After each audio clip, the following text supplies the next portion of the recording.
Welcome to Networking RX, a podcast devoted to helping business professionals like you enhance your networking skills in order to become more proficient giving and receiving quality business referrals and improving the overall quality of your life and the lives of those around you.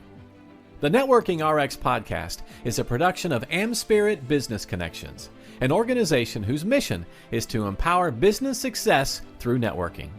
Recently, I got an email from Bob Berg, not a personal email. He has an email that comes out every day. It's called his Daily Impact email, and they're, for the most part, really good. And that sounds bad. They are all really good, but some are exceptionally good. Let me put it that way in case Bob's listening. Some are really, really good, and one really fit into today's topic. He talked about a time in his existence where he became aware that he interrupted people, and that was just kind of a nasty habit. I think Bob is an East Coaster. I don't want to say that's a nasty habit of East Coasters, because that's kind of prejudicial. But if you're kind of a type A person and somebody is delayed in their thinking, looking for the right word, you might think they're done, and you might jump in. And again, it's just something that I have noticed. But Bob became painfully aware that he interrupted people, and that bothered him. And he wanted to stop that, because it's unprofessional, it's rude to interrupt people, and I think we all do it. I know I do it. I'll kind of bite my lip, like, "Oh, I'm sorry, you finish." We all do it. Thought came to mind, it just goes right to our mouths. And so what Bob would do is he would monitor all the conversations he would have. And when he did interrupt, he would apologize. He would try to catch himself, and he would then, after conversations, he would kind of evaluate himself and say, well, how did I do? Did I interrupt? Maybe I need to apologize. And in the email world, it makes it real easy to fire off an apology. Or prior to email, if it was bad enough, he might call somebody, knowing Bob, and say, listen, I know I interrupted you, and I feel horrible about it. It's something I am working on. But the other thing I thought that he shared in his daily impact, was that he put yellow sticky notes everywhere, just to remind himself. You know what? And I don't exactly know what they said. He didn't really say in the daily impact, but it's just like, hey, remember, don't interrupt people. You need to be better at this. And just kind of chiding himself. You got a problem, Bob. This is him talking to himself. Bob, you got a problem. We need to nip this in the bud. And by all accounts, he's much better at it. I'm sure he'll be the first to admit that he's not perfect. I told him I was going to be talking about him today. He's not perfect, but it certainly set him on the path of maybe not being perfect, but being better. And I think that all relates to how we all can be better with respect to our relationships and our networking. Years ago, I read a book.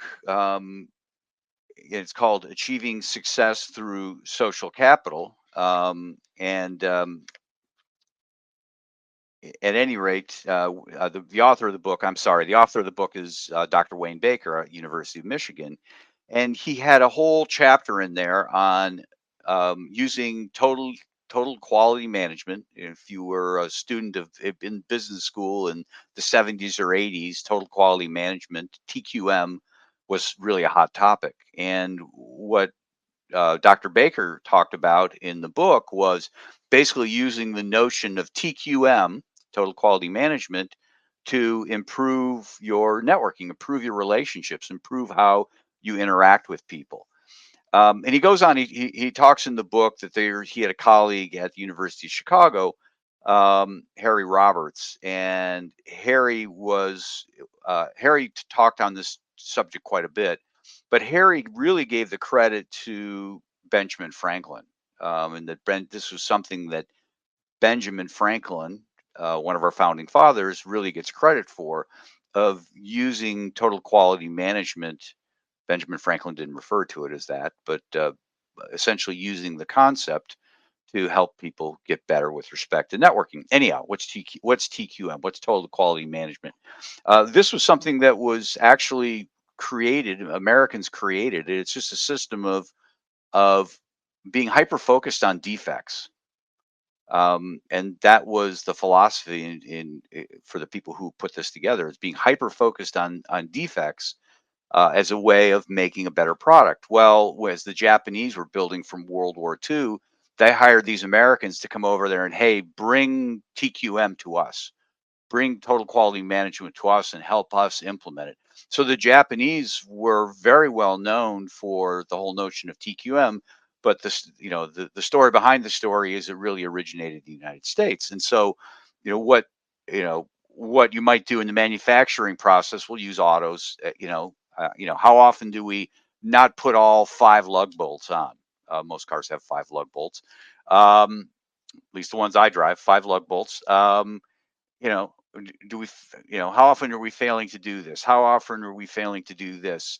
Another, uh, I guess TQM sort of sign is how many days since the last accident? That's kind of reminding us, listen, let's, let's, let's not have a defect here. And that's really the whole notion of total quality management. And so what Dr. Baker talks about, Harry Roberts, kind of has taken what Ben Franklin has done and put it into uh, our own personal interactions with other people, if you will, right? Bob Berg, I got to stop interrupting people. What are the things I can do? And now what Bob did was not necessarily TQM and sort of TQM, but he's putting all sorts of reminders out there, do this, just to try and be better. And that's the notion behind total quality management, is to list out your defects, potential defects. And I'm going to go through some here. List out some potential defects and keep track of how often you commit those errors, whatever they might be, interrupting people. And I'm stuck on that because Bob has talked about it, but there are others that we can talk about as well, and I will here in a second. Now, some will say, "Well, why are you counting defects?" And Dr. Baker addresses that in his books. Is why you count defects? That is so negative. Why don't you count the good things that you do? Well, stop and think about it in terms of driving, if you will. 99% of the time, you're probably a pretty good driver. And so to keep track of all the times that you're a good driver would be just, it would be too much. It would be too much. It would be to a point where you just be like, oh, forget it. I'm not going to do it. I'm not going to keep track of, hey, that last mile was a perfect mile. And so keeping track of defects puts less pressure on you and allows you to really have some positive gains with respect to it. And obviously, this has been done in the automotive industry and manufacturing. And it's just, hey, let's by focusing on our defects, we'll actually be better, if you will. And again, most of the time we're doing things right. Most of the time, all 5 lug bolts get on. It's not like this is happening a chronic thing that every other car only has 2 lug bolts. It's like every so often, we need to really crack down on this. It shouldn't be happening at all. But you know what? 1 in 100 cars, we're getting better. 1 in 1,000 cars, we're even doing better. Hey, I haven't interrupted anybody in 5 conversations. I'm doing better. And so you keep track of the defects. And so all you do is you just create a little chart, on the vertical column, you list the potential defects. And again, I'll go through a few, and then across the horizontal, you just indicate the days of the week. And you might want to go 7 days a week, or you might just want to go 5 days a week, whatever you want to do, or however you want to make that horizontal axis. And then you go and just start keeping track of things that are potential defects. Now I'm going to go through some that Dr. Baker has in his book. And again, the book is called Achieving Success Through Social Capital, Dr. Wayne Baker. And I've seen it. I have a copy. It's probably somewhere on the shelf behind me. And I've seen it on Amazon. So no excuses. Go get the book. One potential defect is failure to convert a human encounter into a human connection. You know, we walk around the office or we walk around wherever and we just say hi and just kind of move on. I remember when I worked in public accounting, that was kind of this. I'm busy, don't have time. Um, and we missed an opportunity to say, hey, how are you doing? How was the weekend? Did you get to the game? And we don't need to kill a whole bunch of time in that, but that small little encounter where barely make eye contact and smile could be just a moment to be human and just care about people, and that's a potential defect. Maybe you don't agree, but there's a lot of power in that, and I've talked about that on this particular program. Um, Failure to connect with an old contact once a week. We talk about this. We need to do more. We need to reconnect with people. So you put that in your chart and just say, okay, once a week, once a day, we need to do this. I remember when I worked in public accounting, I started this practice long before I ever read this book, probably long before Dr. Baker wrote it. And just, once or twice a week, I need to have lunch with somebody outside the firm because it's so easy just to work all day with the same people, ready to take a break, let's go to lunch together, and never meet anybody else. And I had friends from law school who were at other firms. I just had friends in town. I needed to take time to do that. So you might want to keep track of that. Here's a big one: delay return of a call, an email, or a letter, or something like that. I've talked with people who have hundreds of, unanswered texts or emails, and just making a point of doing a better job of it. And it's, you set goals for yourself. I see it all the time. I will be back in touch with you in 20. I will respond in 24 hours. Well, it's pretty simple to find out if you didn't do it in 24 hours, and that's something you need to, even if it's just listen. I know this is not a sufficient response, but I am underwater and I'm traveling. I will get back to you on Wednesday. Just kind of. But but you're responding. I saw it.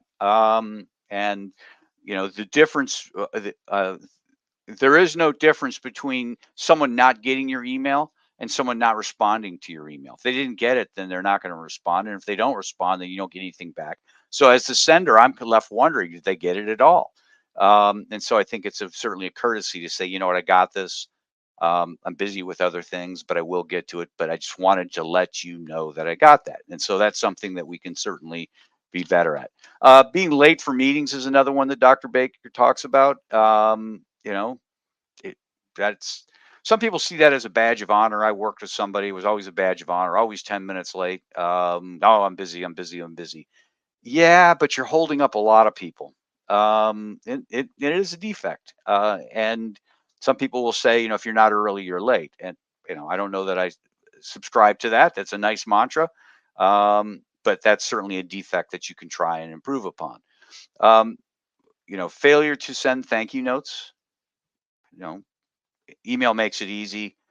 I'm a big proponent of handwritten notes. Some people are big proponents of services like send out cards, whatever it takes. But failure to do those things can be a defect. I met this person at the event, I didn't follow up, and or I had an interview with somebody, I didn't follow up. I need to follow up, and that could be a potential defect. Um, canceling appointments at all, can certainly be a defect. And I know life happens. For some people, that's becomes more of a habit, just canceling appointments. And again, some people wear those things as a badge of honor. But what you need to realize is that on the other side of that is a relationship and somebody who has carved out time for you. For me, that's sort of a pet peeve that if I have a call with somebody and it's at 3 o'clock today and at 2:45, I get a notification saying, hey, listen, I need to change that. Well, I appreciate them just not showing or making me show up and them not being there. I do appreciate that.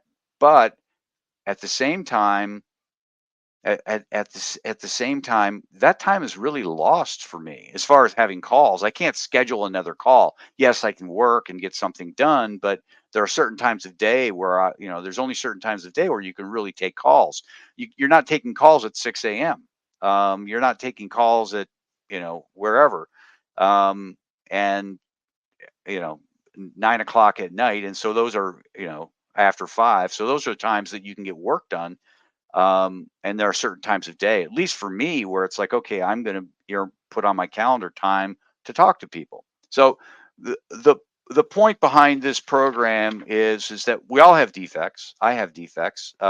We could devote a whole podcast series to all of my defects and little quirks.